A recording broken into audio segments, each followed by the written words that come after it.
آیا می‌دونستید که بیشتر از 40% خطاهای ترجمه ناشی از انتخاب نادرست معادل‌ها توی ترجمه هست؟ توی 10 دقیقه آینده سعی می‌کنیم 7 تکنیک طلایی رو با ذکر مثال‌های واقعی بررسی بکنیم تا همین امروز بتونیم کیفیت ترجمه‌تون رو چند برابر افزایش بدیم. سلام، من مصطفی دهقان هستم، مترجم رسمی و فعال در زمینه آموزش ترجمه.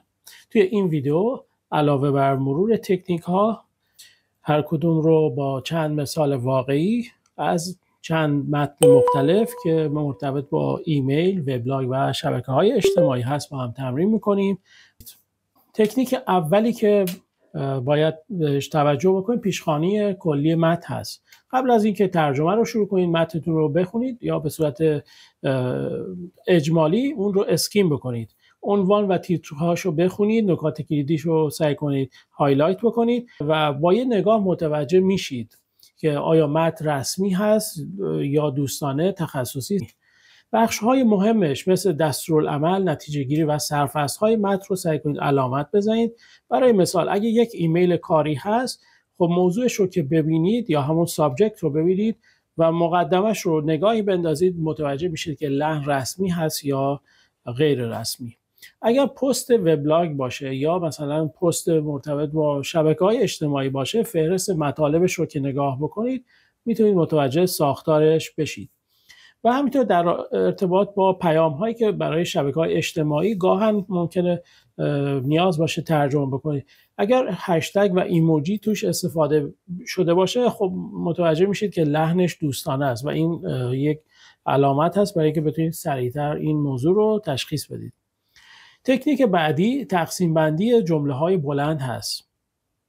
جملات طولانی باعث سردرگمی میشن. هر جمله‌ای که بالای 25 کلمه هست رو سعی کنید به 2 یا 3 جمله کوتاه تقسیم بکنید، اما حتما سعی کنید ارتباط بین علت و معلول‌ها و همینطور ضمایری که توی جمله وجود داره رو سعی کنید ارتباطش رو حفظ بکنید. برای مثال به این جمله‌ای که براتون می‌نویسیم دقت بکنید.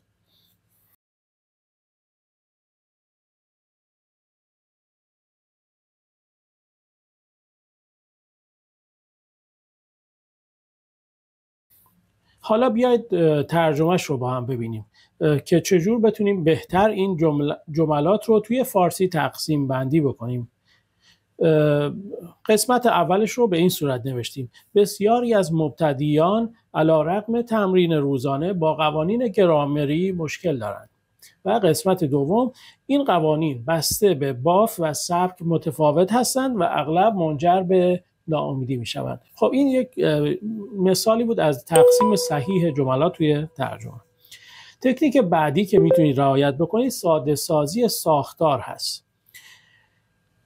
ساختارهای پیچیده انگلیسی که مثل حالا جملات پسیو یا جملات مرکب مثل این جمله‌ای که می‌نویسیم، اینا رو سعی کنید به ساختارهای ساده SVO تبدیل بکنید و از قیدهای انتقال هم برای روان بودن متن استفاده بکنید. یک مثال رو با هم ببینیم.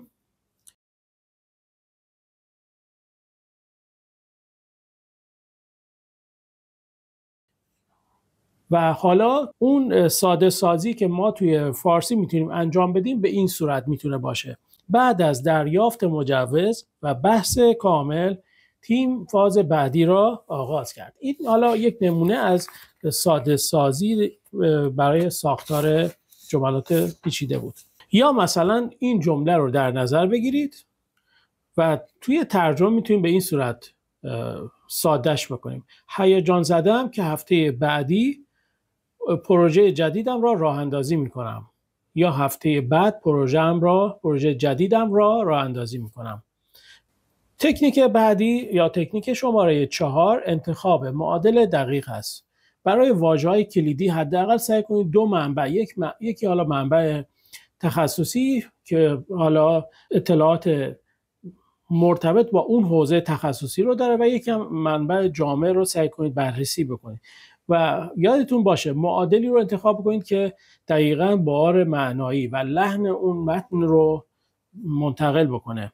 توی جمله‌ای که اینجا براتون می‌نویسیم دقت بکنید، کلمه چالش یا چالش توی ترجمه ما به این صورت این رو انجام میدیم. البته این یک مثال هست. بزرگترین چالش رعایت مهلت تعیین شده با منابع محدود بود. شما میتونید جمله رو با در واقع عبارات زیباتر و ساختار بهتری هم ترجمه بکنید، ولی مفهوم و منظور ما این هست که بتونید معادل دقیقی رو انتخاب. تکنیک پنجم تنوع واژگانی با هم‌معنی ها هست. تکرار یک واژه باعث خستگی خواننده میشه. توی هر 300 کلمه سعی کنید بیشتر از 5 بار از یک کلمه استفاده نکنید و یک فهرست از کلمات هم‌معنی کنار دستتون باشه که بتونید متنتون رو متنوع کنید. این مثال رو ببینید. گفته که این نکته مهم است، زیرا مهمترین نکته در ترجمه است. حالا اگه اینو بخوایم یه خورده ویرایش بکنیم و یک سری کلمات هم‌معنی رو توش به کار ببریم، به این صورت میشه ویرایشش کرد. این نکته کلیدی است چون اساس یک ترجمه با کیفیت را شکل می‌دهد. پس دیدید با استفاده از چند تا کلمه هم‌معنی تونستیم جمله‌مون رو، ساختارش رو زیباتر و متنوع‌تر بکنیم. تکنیک ششم تطبیق لحن و سبک هست. مطمئن بشید لحن ترجمه‌تون دقیقاً مطابق با متن اصلی هست. حالا چه رسمی چه محاوره‌ای. یه اشتباه توی انتخاب لحن میتونه پیام رو متحول یا دگرگون بکنه. این جمله رو ببینید.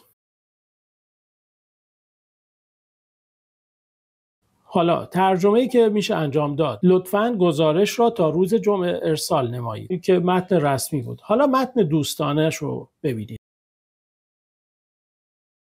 و این هم ترجمه‌ای که ما میتونیم پیشنهاد بکنیم: یادت نره گزارش رو تا جمعه بفرستی.